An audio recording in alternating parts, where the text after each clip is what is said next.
the first tape that ever got me to fall in love with this genre called hip hop was a little tape called NWA and the Posse. And I have a couple of cats on the line who were heavily involved, not just in that project, but in hip hop, period. I'm talking West Coast pioneers, ladies and gentlemen. On the line, I have King Scratch and Scotty D. NWA was a lot of groups put together, the easy one to put together, and that was going to make NWA. And the Posse came out later when they added extra songs and they actually put a big old black block over my whole body. Because the one I remember that I had, or that my homeboy Ruben had back in the day, it was like 6, 7 songs maybe, and it was just NWA. And I understand Macola did some tricks behind the scenes and added some people to the album. So can you break that down? Well, Macola always did tricks behind the scenes, period. You know what I'm saying? What was his name? Scotty Jim Takita? Yep. They always did some kind of little shady stuff behind the scenes. You know, it was some money making things for them, but you know, at the same time, when NWA came out, it was supposed to be groups. You know what I mean? Yeah. And me and Candyman was a group. You know what I'm saying? Ice Cube and what was KD, Jinx. CIA. They was all a group. They was CIA. Yeah. You know what I mean? So, you know, it all. And then my boy Chip. Mm-hmm. Then we had DJ Train.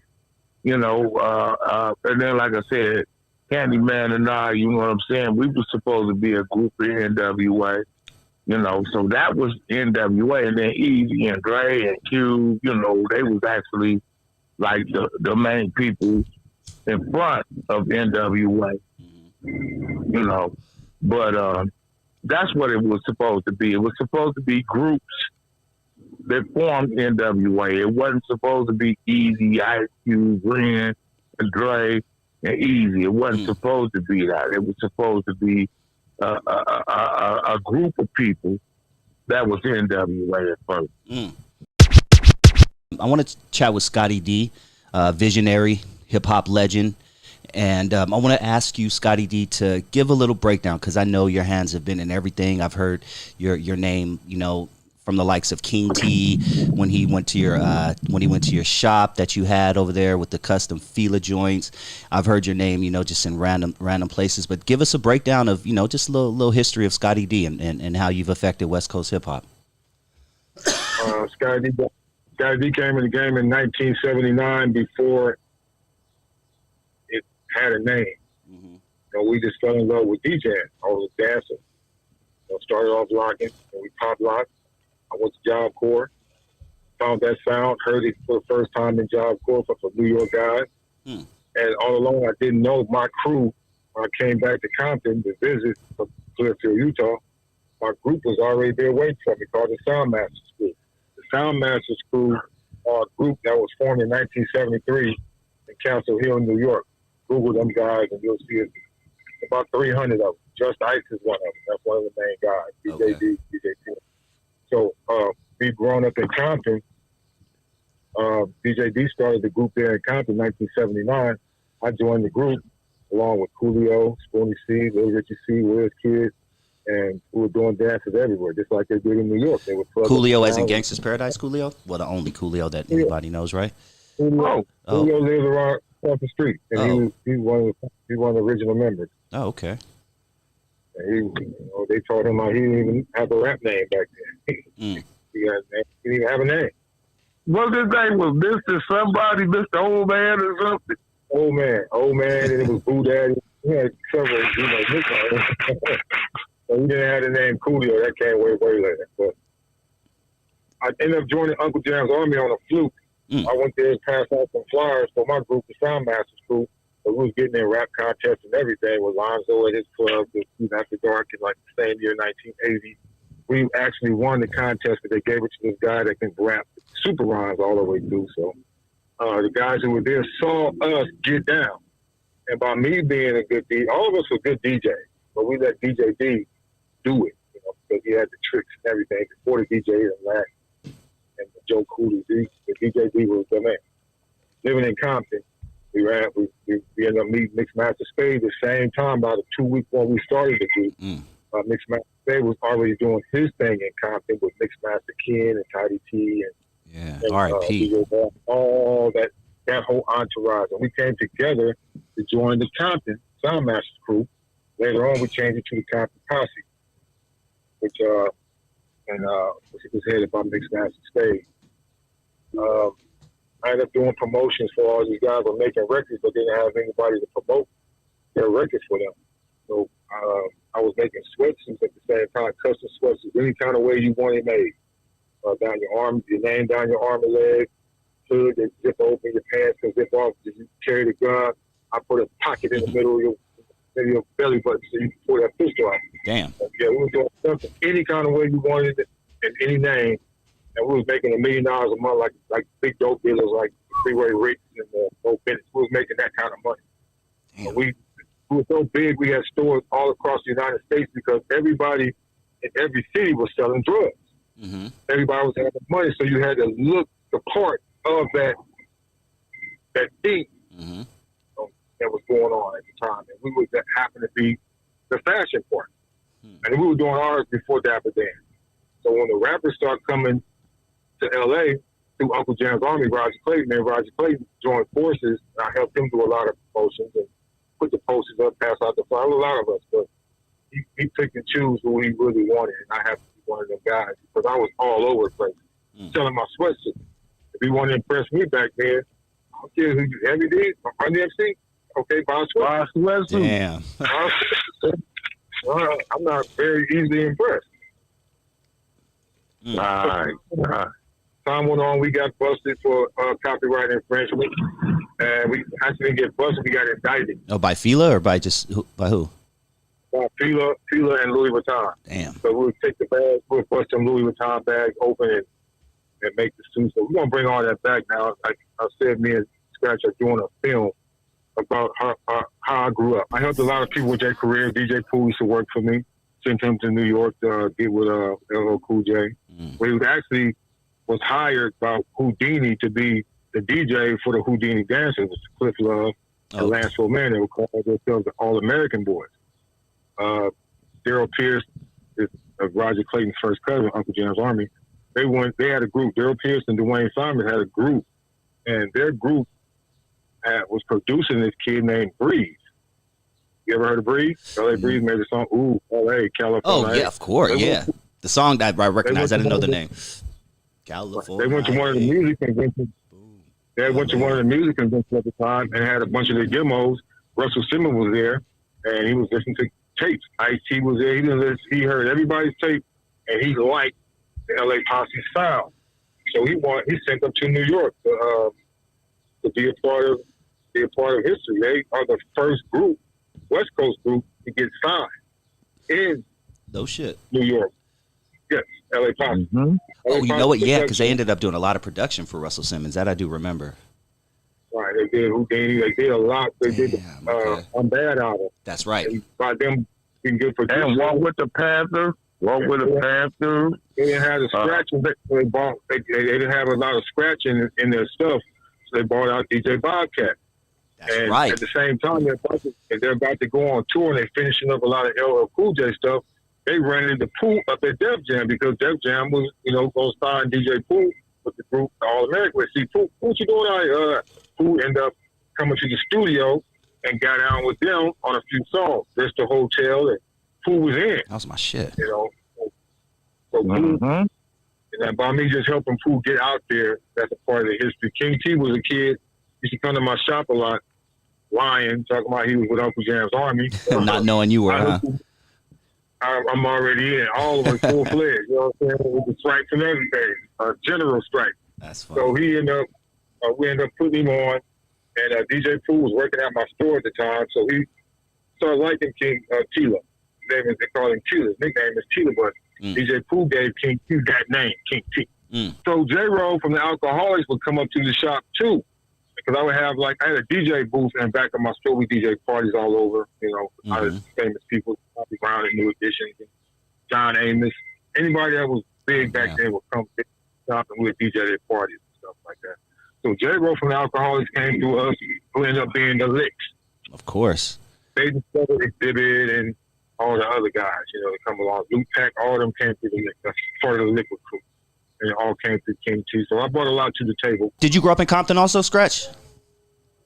No, man, I'm from South Central, man. Tell you know it, what? Claire. I lived in Compton until I was like 3 months old. Then I was out. South Central. Not by my choice. It wasn't like I just got in my car and rode. No, I grew up in South Central Los Angeles. There it is. And you were in a crew with Sir Jinx, Candyman, and Johnny J. Rest in peace, right? Mm-hmm. Okay. Well, I mean, I remember it was one part that we was. It's crazy because it's one thing Easy used to always ask me, but we had a crew called what was the name of that shit?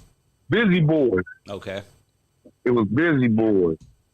And what the Busy Boys, I mean, they rap. It was Candyman, my boy TNT, Jinx, my cousin Lee, a few other people. And we was called the Busy Boys. But even like back in the days when it was like breakdancing and stuff, I was always like the DJ cat. You know what I mean? So when it was time to go on breakdance, I would be the one with the radio when everybody else had a linoleum. Back in the day, you had to roll your own linoleum or put some, cardboard down or something like that. Yeah. But the Busy Boys, they was rapping, but I was just always a DJ because I've been DJing all my life. You know what I'm saying? I'm 53 years old right now. And I started DJing when I was around, really getting down when I was about 8. And that wasn't getting down. I just DJ'd all my, people's parties. I knew how to put the 45s on the spindle, if you know about that. Mm-hmm. Of course, I'm old enough. I'm in my 40s. I'm in my 40s, man. Yeah, you put the 45s on the spindle and they'll just drop. And they'll play the song, that song in, that one will drop. You know what I'm saying? Mm-hmm. So I was doing that because I got a little component set. I saved up a component set, but I fucked around and I'm sorry, I don't know if I could say that. Cuss all you want, man. It's all good. Oh, okay. Well, I fucked around, y'all, and I got I messed around and I a lot of time passed, but I wind up getting 2 Akai turntables, and they was bell drive. So I don't know, DJs knew about bell drive and they knew about direct drive. And that's when I really started getting in. There's some more stuff that happened down the line, but, as far as everything with NWA, it was due to my boy P. Lyle.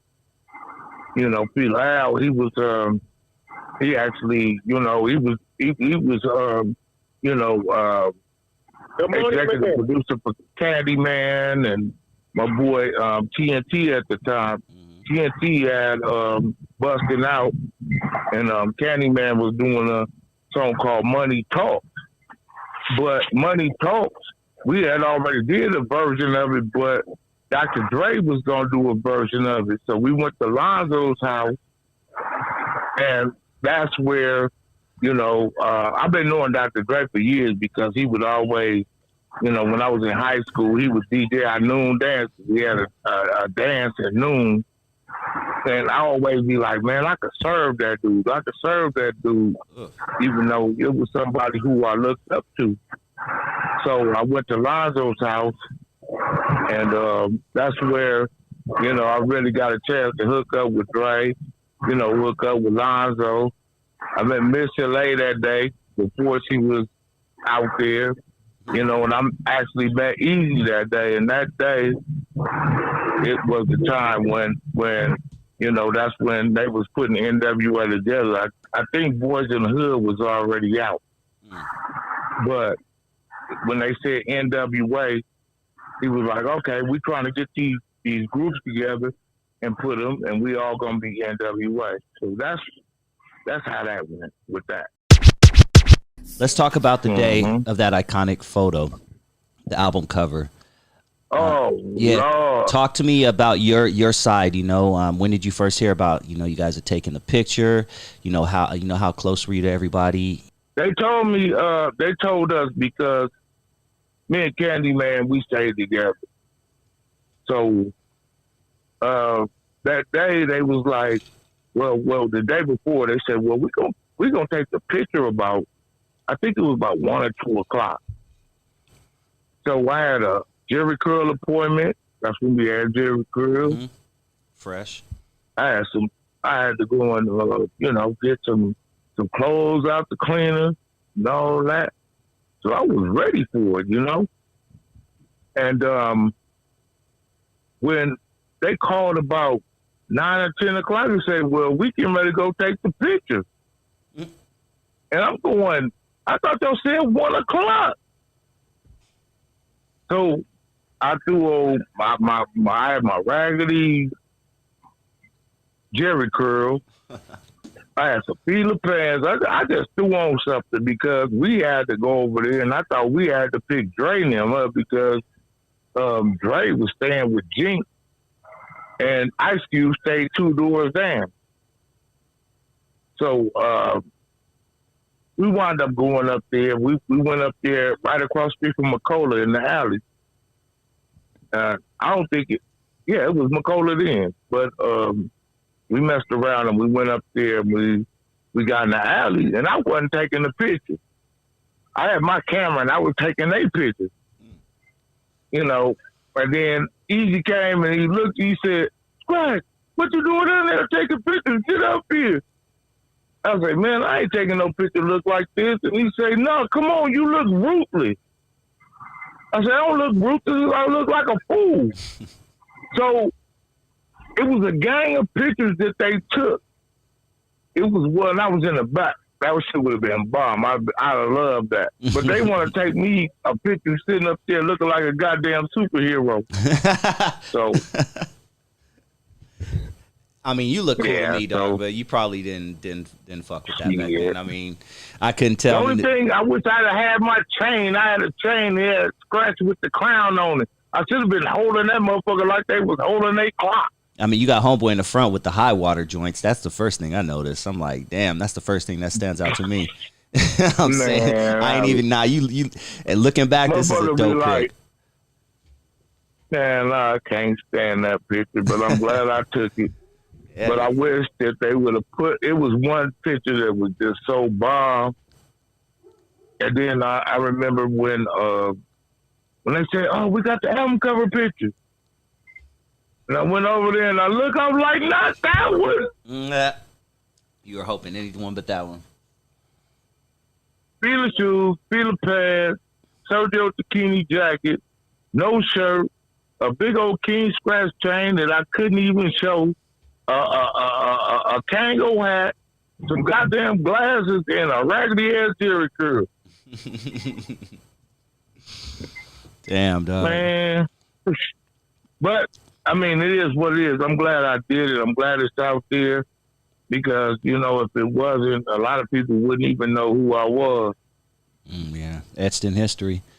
I know I had Sin Loke from Banging on Wax on my show, and he mentioned that he was supposed to be there that day to be in that picture, but he decided to go sell some dope. I was supposed to be from NWA. I passed up my offer from being from the group when Easy told me to come over to the house because I wanted to go across the field and make me some dope, sell me some dope. I remember Ren telling me, he said, yeah, he asked me, you want to go take some pictures? I'm like, yeah. Like, you want to be from the group? Like, yeah. Damn. So were you supposed to be on that iconic album cover of them? They're in the back of the building. That's probably when they said want to go take some pictures, yeah, too. That's what I was thinking when you said that. Wonder how many people have that story, because Easy probably called a bunch of people. Oh, DJ Yella had the same story. Oh, I was really? sick, so I would have been on the cover. That's what Yella said. Damn. Well, but, let me ask Scotty. I love Yella, but what? All that I had to do with that part, Easy would bring me records because I was always everywhere, everywhere, every time. So he gave me some records to go make some money or promote it. So we ended up putting it on this mixtape by Cletus Anderson. They said we was bootlegging, but we wasn't. that was actually the biggest promotion. That's what started street promotion right there. Off that mixtape, they had about 10 different songs on it. King T was one of them, but The Boys in the Hood was the top song on that tape. And that tape, all of the green cassette. We didn't have CDs back then. So I gave it to people and we could start promoting. I mean, I was selling clothes all over the United States, so I would put, at the same time I had met Hammer, King T record that got pressed up also. Oh, so you were like a distributor of the record also? Yeah, so I would put those records inside of my boxes, and when I send it to like Louisiana or Texas, I would put those records in there and tell them, look, you know, the DJs see what they think about the record. Someone would call back, yo, we want to get NWA down here for a show. We want King T. Oh man, Hammer is whack or whatever. Some people in Florida, oh, we want to get Hammer down. So I helped them promote those early records like that. I love. A couple of hours I love hearing shit like that. So he loved me for putting that song out there for them. You know, he got good responses, and then he loved me too because I mean I didn't charge him anything to do the promotion. So it was just good friends. We were all family. We call ourselves. We were one unit. I mean, at one time I road managed about 10 groups at the same time. It was Rodney O, Joe Cooley, King T, Mixmaster State, Scotty D. I would do shows. I would even put Ice on shows. Who else? And the Cool Steez. I would even put J-Ro from the Licks on shows. The West Coast Crew, in Milan, we had a song called Jailbait. Coolio had a song, him and Shoney C called You're Gonna Miss Me. So I had a bunch of groups that I would put on shows.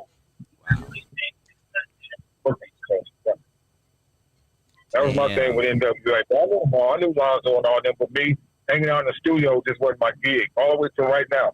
The only reason why I'm in the studio behind the microphone because I'm doing this project, and King Scratch demands of me to get behind that mic.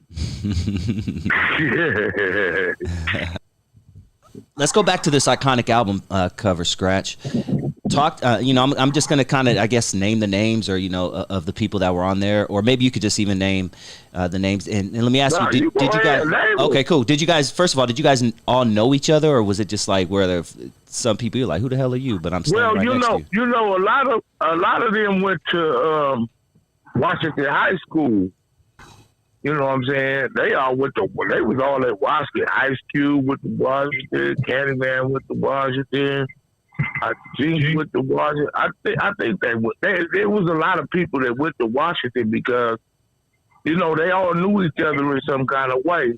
And then even before then, we was in a thing called K-Day, the Performing Arts.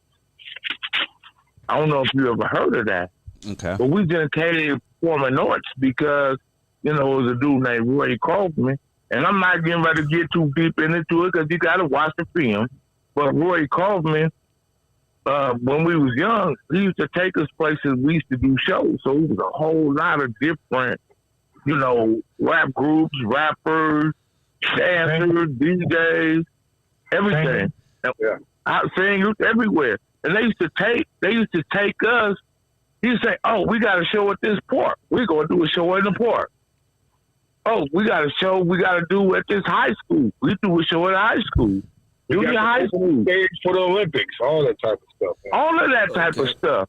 So that's what, you know, that's really how everything got started. And that's how we knew, everybody kind of knew each other. Ice Cube, he wasn't in the performing arts, but Coolio and Spoon was. Candyman, Johnny J, AC Smooth, Michael Salisbury, Ice T. He was in it, but he would show up. You know, Ice was Ice. You know what I'm saying? So that's how a lot of us all knew each other before it was time to be in the NWAs and the Portraits. I don't know if you remember Portrait. Here we go. You know what I'm saying? Okay. The Dub C's, the DJ Aladdin, Low Profile. All of this stuff happened before everybody was anybody. Yeah. Before anybody was anybody, they was in the performing arts. Some came in, some fell off. But that's what it was. Performing arts, that's what it was. That's what made NWA. That's what made everybody after, when was that? We did the performing arts, like 82, 83? Scotty? The 80s, it was from like 82 to like 80, 88, 89. Yeah, so it started like real early and everybody was young. But it made... 82, 83, or when it got to like 83, 84, 85, 86, those were... Oh, yeah, that's when it started climbing. But see, you got to look at everything because NWA, that was 87. Mm-hmm. You know what I'm saying? And so it built, K-Day the Performing Arts built everybody who's doing anything on the West right now, other than people who wasn't there when it went down. That's what I can say. Because everybody who was in the performing arts, some kind of way, anything, even if you wasn't in the performing arts, you got something to do with somebody who was in the performing arts. I mean, DJ Aladdin was probably 5. Yeah. When the performing arts was going down. You know what I mean? Okay. But I met Aladdin, he was 15. So he probably wasn't even 4. So that's where all of this stuff on the West Coast come from. It came from Roy Kaufman, K-Day the Performing Arts. That's crazy. That's the first time I've heard that name, and I'm gonna definitely go down a rabbit hole. Let me ask you specifically about Eazy-E, Scotty.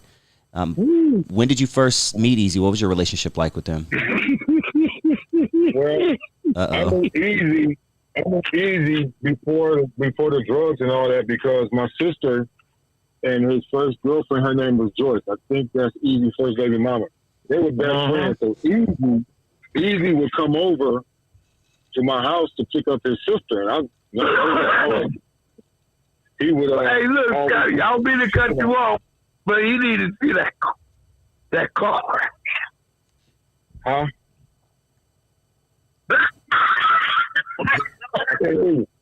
Say it again. The car. Oh yeah. You gotta see the car. You gotta see the car. It's like a Cordova or something. Look, he would come over and pick up Joyce from my crib because my sister and them were like, real pretty girls. Joyce was cute also. He would come over and he would even see us out there lifting weights. While I have my turntables out there in the front of my apartment building playing music. And me and him just became pretty cool. And later on, when he got into, he wasn't even into music and none of that kind. I'm talking about I was in it way before that, since 1979. Nobody in LA was even doing that. You know what I'm saying?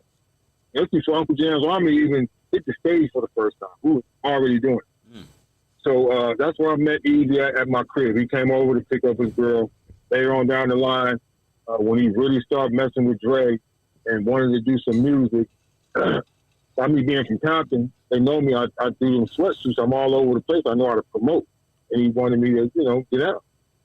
If you look on the back of his album cover, Straight Outta Compton, my name is all over it. Scotty D. I'm on the back of the album cover. Scotty D Spencer. That's me.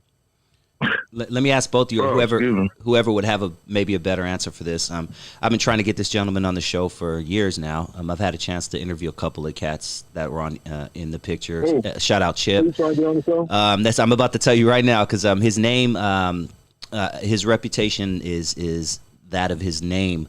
But he was the dude who always stood out to me because I grew up in Bell Gardens around all Mexicans. I was the only black dude in a Mexican neighborhood for years. Crazy D. Crazy Where D. my boy at? Yeah, Crazy D. I'm telling you. Tell me about Crazy D. And I heard he was really crazy. I'm gonna tell you. No, I'm gonna just say it just because, and he ain't. But that is my nigga. And when you say that's my nigga, that's like one of your brothers. Man, Talk to me about he ended the, how he, came into the picture. And was that a real gun around his chain, from what I heard? Yep. But look though, Eazy was always. Eazy knew a lot of people, man. Even before, Eazy went to school. He knew this guy. He'd been on Crazy D for probably before he met a lot of those rappers. dude, if when you look on the cover, everybody got 8 balls. I drunk mine. Everybody else was pouring that shit out. Oh, they didn't really get because they didn't really drink. Because, look, check this out. Because when we got to that goddamn the place where we took the picture, if you look at the picture, you notice it's a gang of fluorescent colors because that's the only spray paint they had. Yeah, wasn't it like Santa Monica? Where was it? It wasn't like at a beach or something, right? It's across the street from. It was across the street from McCullough Records. Oh, okay. On Santa Monica and Vine. There you go. Was it Santa Monica and Vine? Yeah, I heard Santa Monica. That's what I heard. Yeah. You notice. Look at the cover. And look at the color of the spray paint. That's the only spray paint they had. Oh shit! NWA in pink. I just you see that caught fluorescent colors? Yep. In the back, they're yellow. Nobody right behind else didn't get that because nobody else know that. That's just some fluorescent ass colors. Damn. You know. And look, I'm gonna tell you something else. I told Jinx to get off the wall. I was like, Jinx, get off the wall. They gonna put some letters over your face. They did, huh? Yep. That his face is covered by the A. So I told him now. Damn. I say now everybody. I thought my picture was fucked up, but see now anybody could say that was them up there on that wall. Yep. That's hilarious, man. Well, yeah, shout out to Crazy D. Just so you know, he is around. I've been in contact with him within the past year. So has Alonzo. He's just going through some things right now that he doesn't really want to jump on the mic and talk. So, shout out to Crazy D. I know. I know. Shout out to Crazy D, man. That's boy D. Damon, that's my boy, man. Damn. Cause no matter if we don't talk for a while, I always wind up talking to him some kind of way. Mm-hmm. We lose contact because he because of what he's going through.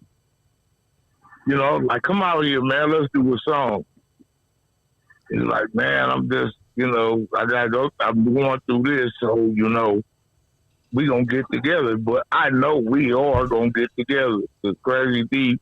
If you notice, we was talking about the beers. I skipped all of that. Mm. You notice everybody had Old English, and he had Budweiser. Budweiser, yeah. And if I'm not mistaken, I heard that Budweiser was sponsoring him. What? Damn. Just because of that damn album cover. Damn. He's the only one that had a Budweiser. It was Old English. And he had that. Now, I don't know. I'm going to have to hey, that's speculation. So, you know what I'm saying? I didn't never go over his house because even though I had to drink about 1,000 of them to get buzzed, I've been right over his house. Where you at? The dude at the top, the real dark dude with the big Flavor Flav clock. I feel like that was before Flavor Flav. Am I tripping? Or was that like the thing back then? Was after? Okay, never mind. So Flavor Flav was already a thing. Even with Ice Cube, Flav had that clock before then. Okay. So that was it. I seen Flav with the clock before we took the NWA cover. Public Enemy came out with Bum Rush the Show before NWA. Gotcha. Okay. Yeah. And MTV was hot back then. They had that big old clock. Okay, makes a lot of sense. I was hoping I was onto something like we invented that shit and they took it, but I guess not. We'll just move on. We could say it, but we'd be lying. Talk to me about even the movie Straight Outta Compton didn't, in my opinion, give him as much shine as possible. That I believe he deserves at least. But MC Ren, right there, he's on the picture as well. Talk to me about MC Ren. Well, I know about Ren. I've been knowing Ren since he was like when I met Easy the same way. Ren would come over to Mixmaster State House when we was doing the Soundmaster Crew thing, and Ren used to get on the microphone. He said, "Oh yeah, it's the Mixmaster Ren." So Ren was influenced by the original Compton rappers like Mixmaster Kid. Them guys was influenced. Easy was influenced by Scotty D and Mixmaster Kid and Mixmaster Spade. They love Spade. Ren, that's all I can say about Ren, but we see when Ren turned Muslim, he was always in the background anyway. Ren was never one of them dudes all out there on Front Street. Okay. But he was the business, but he wasn't with that business. He wasn't with all that funny business. He let Easy take care of the business. Gotcha. He didn't really want to rap. Easy made him rap because he wanted his friend to be with him. That's what I thought. Ice Cube did that shit. Ice Cube and because Ice Cube was the one that influenced Easy. And then Ren, he was basically in the background, like you said.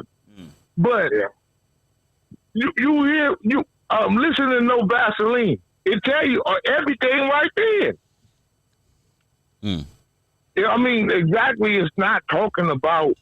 I mean, not the content of the song. The content of the song is tight. He put that shit tight, but he actually broke down little shit in that motherfucking song to where if you knew, it touched the nerve. And when they did the damn, when they did the movie to me is not correct. Okay. Talk to me. You know, especially the way Easy died. But the twist is, listen to that No Vaseline song. And they start telling you exactly how the shit went. A lot of shit is accurate, but a lot of shit ain't accurate because it was a Ice Cube and a Dr. Dre movie.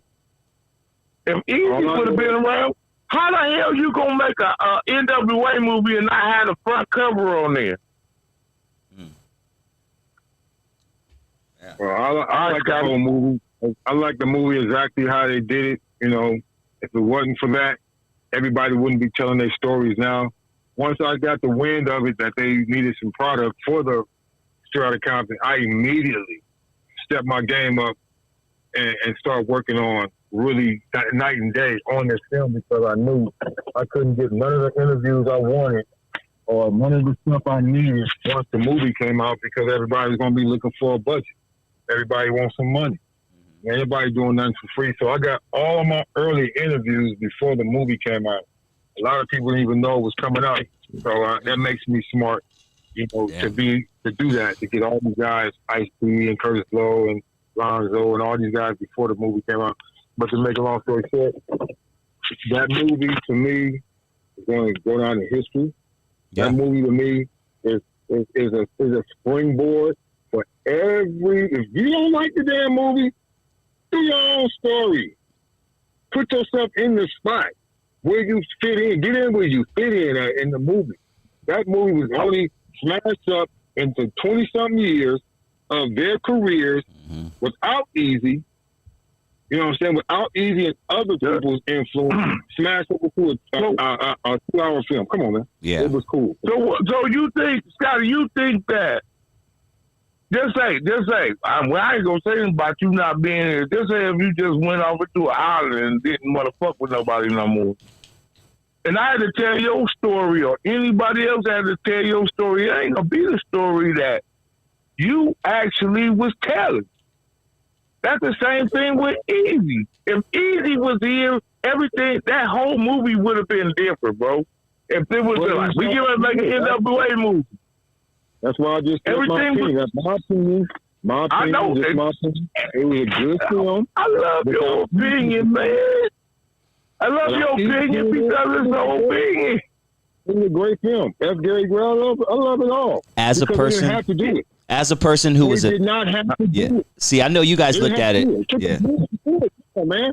They've been feuding for years. For them to get together, okay, forget it. Let's do it. And they did it. And it's done. In the can. Let's finish up how the Russians once we can tell the real. I'm back quiet on that one. And that only makes your project more important. I really don't. I'm just going to say this last thing. Give me about 2 seconds. Nah, not 2 seconds, about 30. The only reason why I didn't like it, why didn't you put where it started? When I went to go and pick all them niggas up, you know why? Because they didn't want to pay me for that. Why didn't it put us pulling up in that damn that alley and putting that goddamn fluorescent spray paint on there? Why? Because they didn't want to pay me or nobody else that was around. That's not the story. That's the story. Those stories from Dr. Dre laying in his room, listening to Summertime. Well, you know what? No, if you're going to do the story, do it from the beginning. That's why it makes do it from where it started. That's why it makes podcasts more important. That's why it makes podcasts more important. It makes this documentary more important. So you guys can share your story, because I talked to Alonzo, and I just had this conversation a couple of days ago, and I told him, I said, you look at that movie in a different lens because you was there. But as an outsider who was an NWA fan, I loved it, and I've watched it back to back maybe 4 or 5 times already. But I understand, other people's, opinions on why, they wouldn't like it, especially if you were there. But my opinion, I thought it was a great film, and like Scotty said, I think it will go down as one of the best biopics hip hop wise, in my opinion. And I believe it will, because it's different when you outside looking in than when you inside looking inside. Yeah. Then when you see it, and you kind of, because I said, well, I already knew that they wasn't getting ready to put the beginning in there. So I was getting ready to do an interview with somebody else, and they were like, well, we're going to do the interview, so I want you to let us know what you feel about Straight Outta Compton. So I went and got it, because I get anything I want. So I went and got it. It took me 6 hours to watch the motherfucker, because I kept pausing it and saying, that's not true. That's not true. That's not true. You know what I mean? So it took me 6 hours to watch an hour and a half goddamn movie, or however long it was. So after I watched it, then I had to go and do an interview about, what do you think about Straight Outta Compton? I like the movie overall. Every movie got put a little pepper and salt where it ain't, or paint where it ain't. So I like the movie overall, but the story just didn't fall the way everything happened. Nobody wasn't fucking with Easy when he died. They wasn't doing no music together when he fell out, then went to the hospital. That shit didn't happen.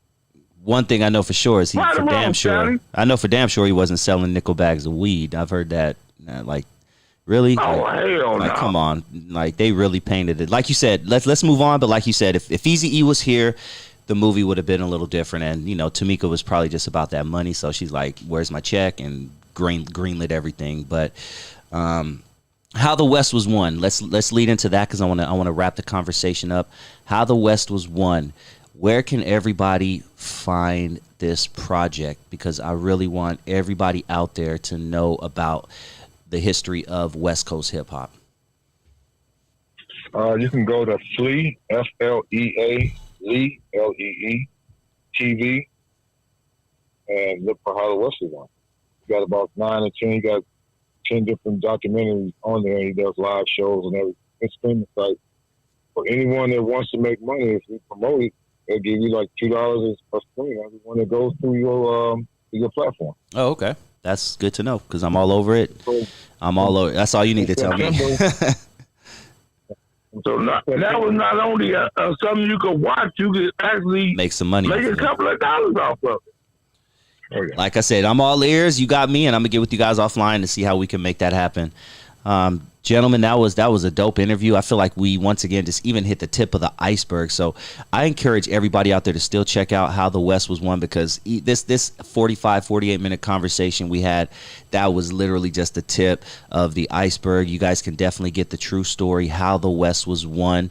I encourage everybody out there to check that out. It's ONE, right? Not WON. Yeah. Yep. Yeah, ONE.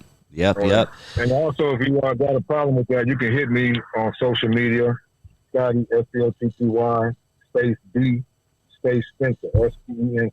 That's on Facebook.